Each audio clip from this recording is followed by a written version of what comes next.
The door. September 5th, 2022/classic horror.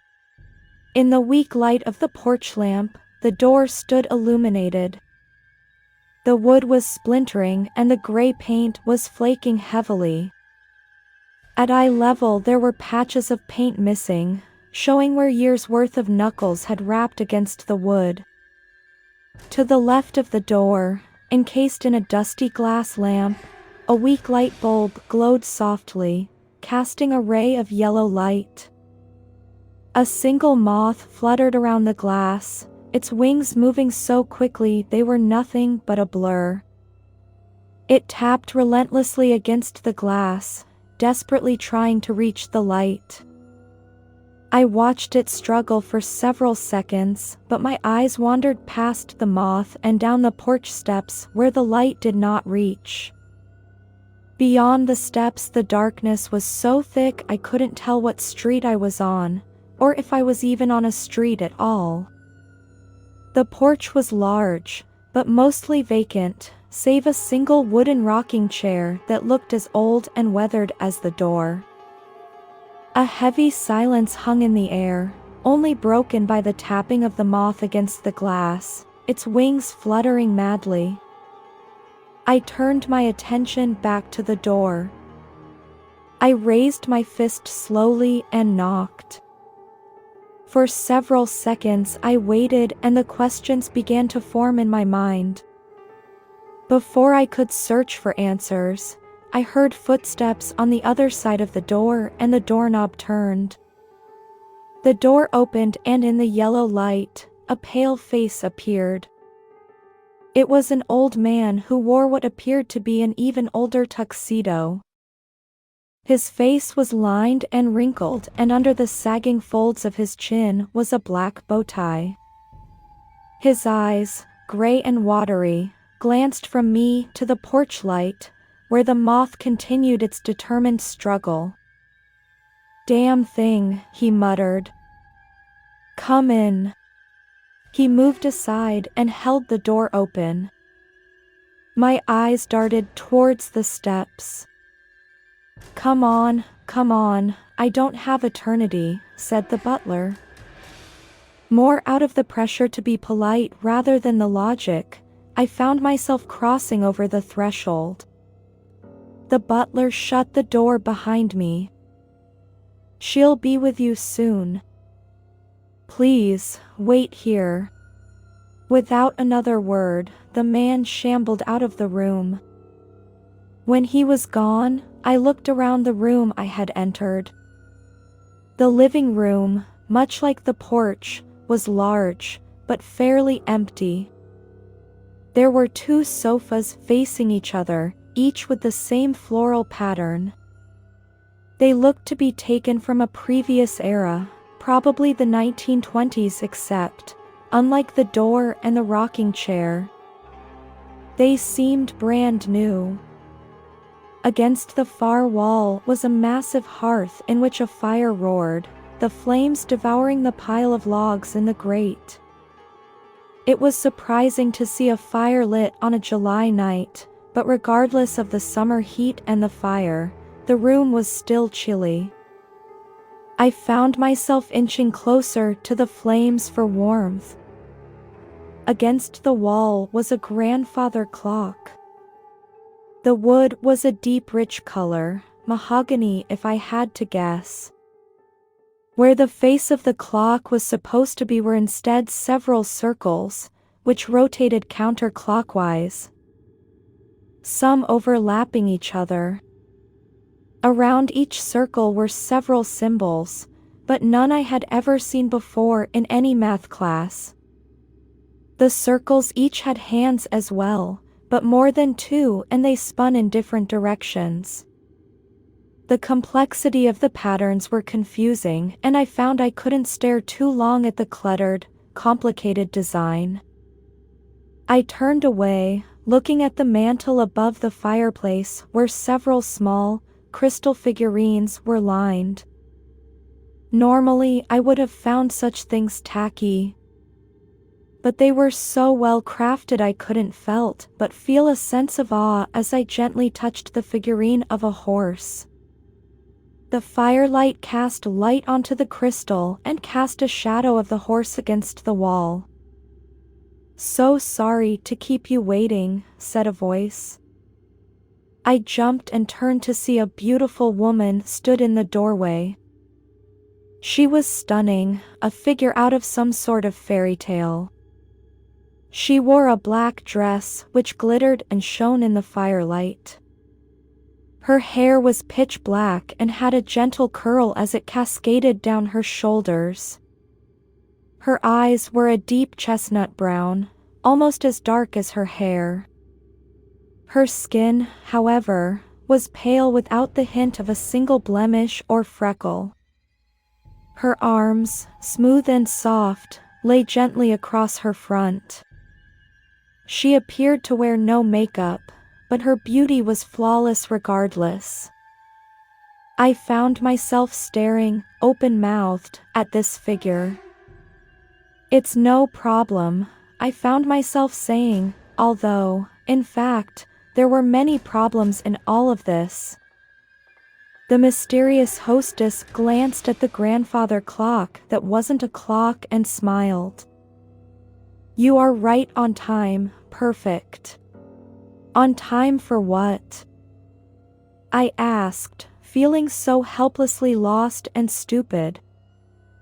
"Benjamin," the woman called over her shoulder, ignoring my question. "Please get our guest here some champagne."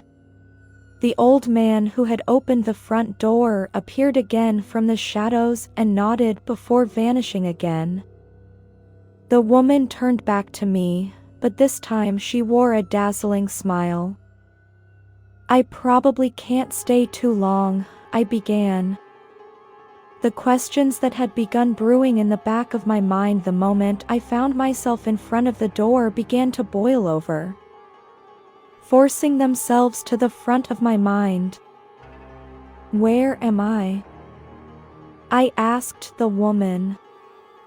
"Who are you? How did I get here?" The woman smiled at me and she was again saved from answering as the butler appeared, carrying 2 flutes of champagne.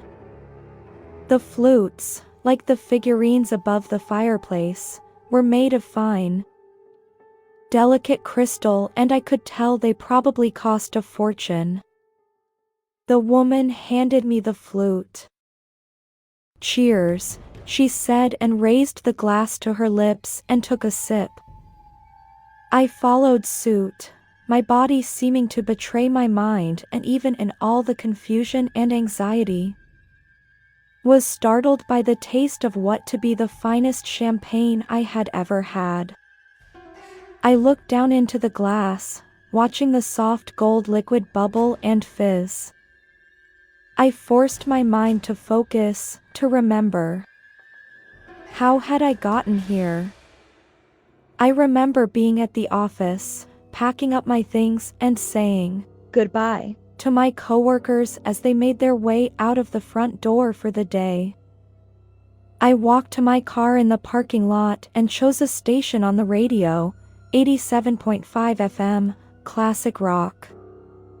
The car had been hot from baking in the sun all day and I had rolled down the windows to get some fresh air. I had meant to drive straight home. I didn't have any errands to run or plans to see friends. It was going to be a quiet night watching TV in bed until I fell asleep. Yet, here I was, standing in this house, holding a glass of champagne and wondering how I could have possibly gotten here. "How do you like it, Abby?" she asked. I raised my eyes from the glass and met hers. "How do you know my name?" She smiled again. "When you're finished, we can get you settled and Benjamin can show you your room. After that we can talk." With that, she left the room and I was alone once more. I reached to my side to grab my cell phone from my purse and found much to my surprise and dismay, it wasn't there. I had been so distracted I hadn't even noticed the familiar weight of the bag against my hip was missing. I patted down my pockets, but they were empty, no sign of my wallets or keys anywhere. I must have left them in the car, I thought, turning towards the doorway. But that didn't make sense. I never left my valuables in my car. Growing up in a big city, I had trained myself early on to never leave anything of value in your car and to always leave it locked. My confusion deepened and, with it, my anxiety. Something was wrong, something was off about this place. "Follow me, please," said a male voice. The butler, who the woman had called Benjamin, stood in the doorway of the living room. I began, but no words came. I shot a glance towards the door I had entered, but somehow it seemed more intimidating than the man who stood in front of me, beckoning me.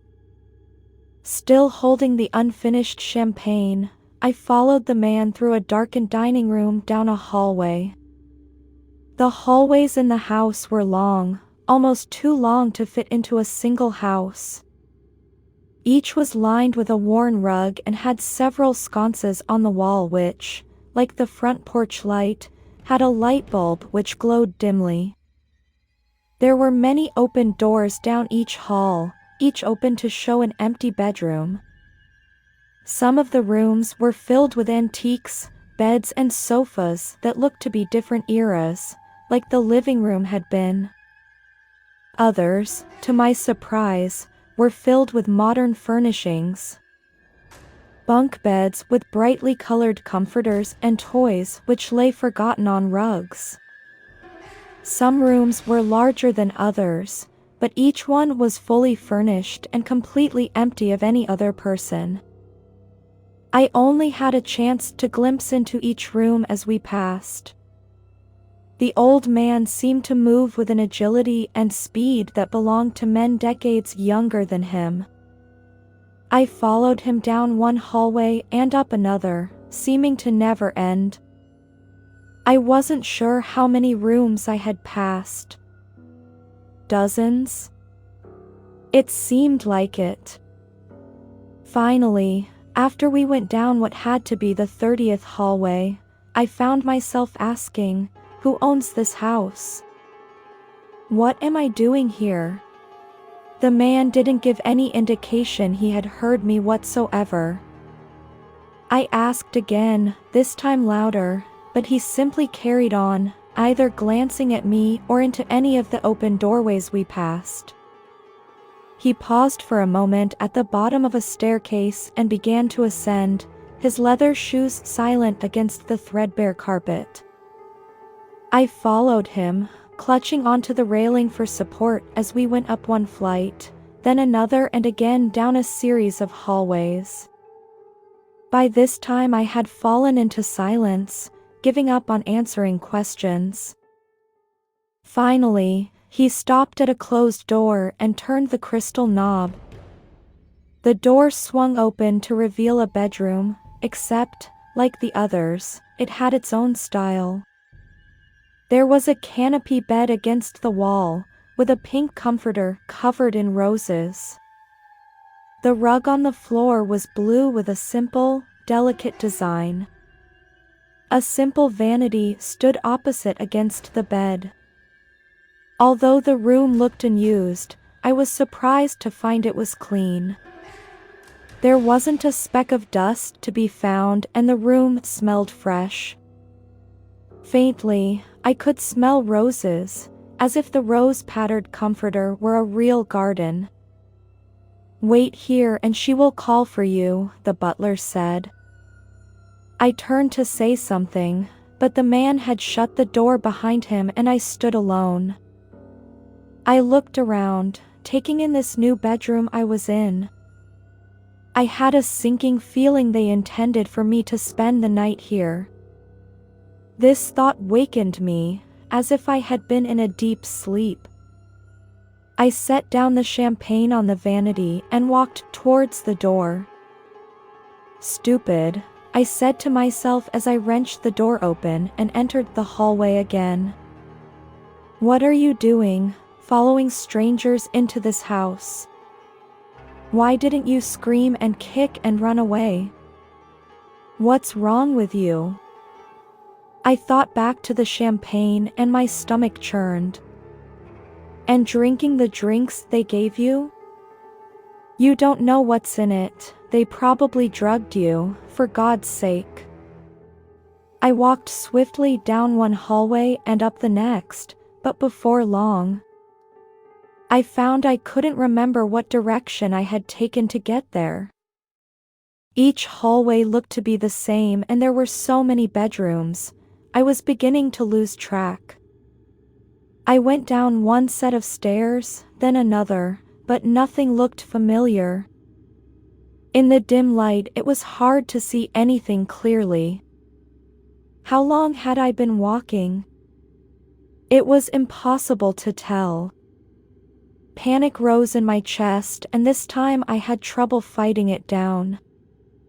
My eyes burned. I was hopelessly lost. Each window I walked back showed nothing but darkness. I had no idea what time of night it was. I began to pick up speed, jogging down one corridor and then another. The rooms flashed by, but I didn't bother to look into any of them. All I cared about was getting to the front door. I needed to get to the door. I was just about to turn down another hall when I heard a voice. There you are. I just checked your room and found you weren't there. Did you decide to do some exploring? The woman stood at the end of the hall. She was smiling, and at the sight of her I felt both a flush of relief and fear. I began, but no words came. She was walking towards me and I knew I should run and scream and fight, but I didn't. Want to come sit in the living room? We can chat. I nodded, desperately wanting to get out of this endless labyrinth of hallways and empty rooms. She smiled and led me back to the living room. You will get to know the house in time, she said, sitting on one sofa and gesturing me to the other. I sat down on the edge, but my eyes kept flashing to the front door. I can't stay long, I blurted out. I think I am going to go home now. I made to stand, but she simply smiled once again.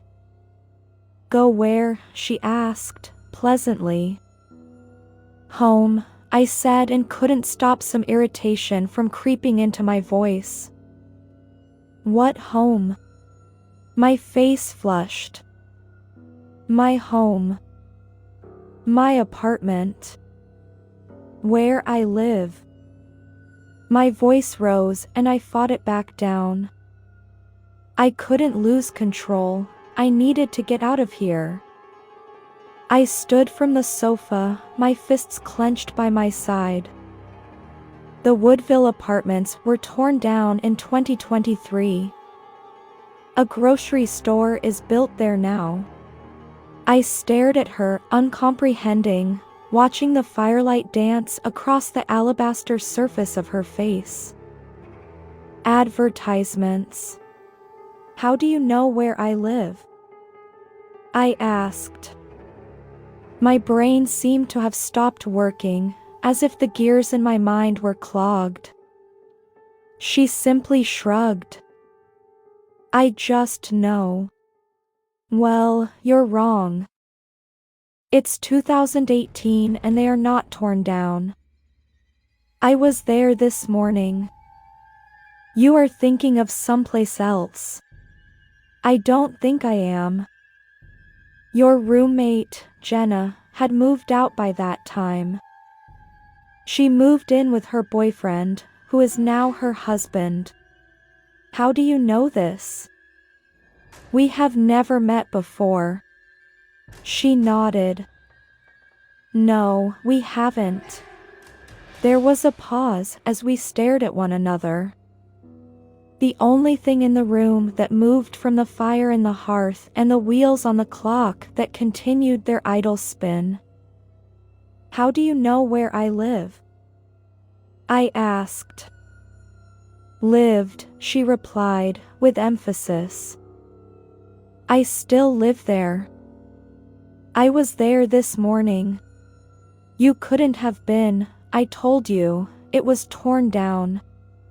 In 2023? 5 years from now? 2023 was 50 years ago. My knees buckled and I sat on the sofa once again. So, you are saying I've been here for 50 years? She nodded. Yes. This time, it was my turn to smile. You're insane. My words seemed to have no impact. Her face stayed still and calm. I get that a lot. It's always hard to find out. Find out what? I asked. What happened when you left the office? This afternoon? Advertisements. She shrugged again. If that's what it feels like, then sure. I racked my brain, struggling to think. I left the office and got in my car and drove dash. I paused, trying to remember. Home, she suggested. I shook my head. No, it wasn't home. Think back, she said. Her voice was gentle. I shut my eyes. I had gotten into the car and pulled onto the freeway ramp. The music was playing and I tapped my fingers against the steering wheel to the beat. I put on my blinker to merge lanes and glanced over my left shoulder. There was room behind me to go over. I looked back up front and a large van suddenly entered the lane in front of me. I jerked the wheel hard, but the car was going too fast. The radio was drowned out by the sound of tires shrieking and the windshield vanished behind a white balloon.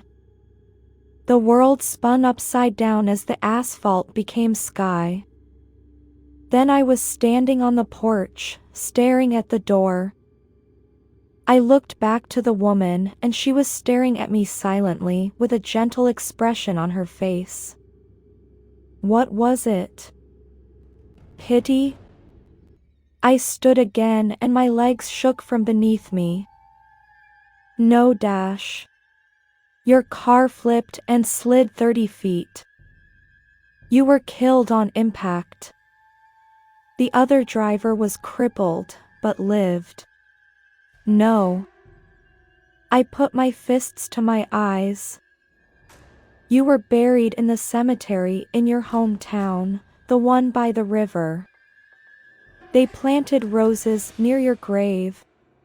I could almost see it now, my parents standing above a small cement stone which bore my name. My mother would wail and cling on to my father for support, as he stared stoically on, not daring to let anyone see him cry. His bottom lip would quiver, breaking the facade. My mother would visit my grave on Sunday afternoons and leave flowers she grew in her garden.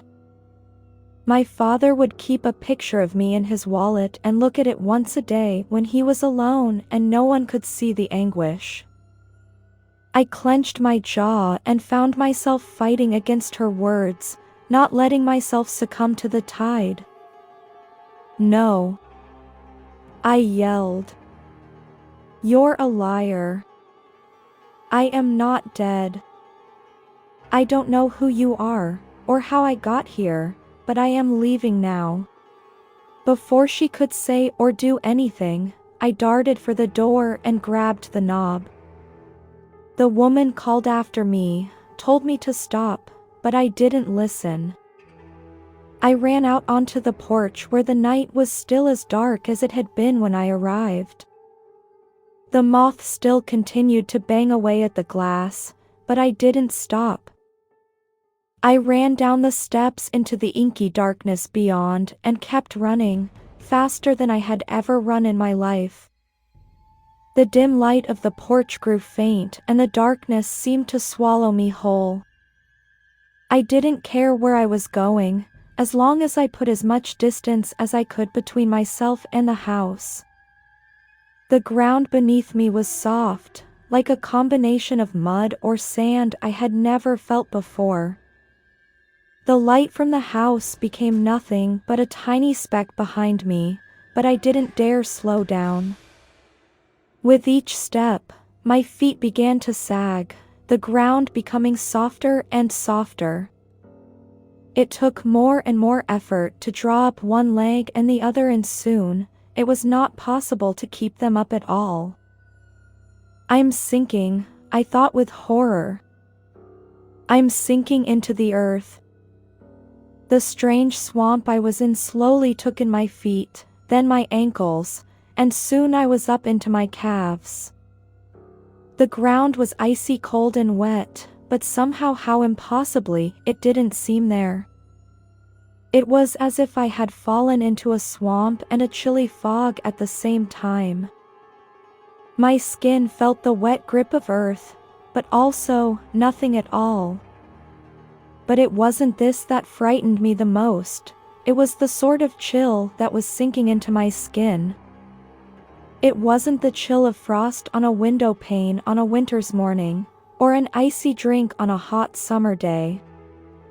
It was the chill that went down your spine when you were alone in the dark.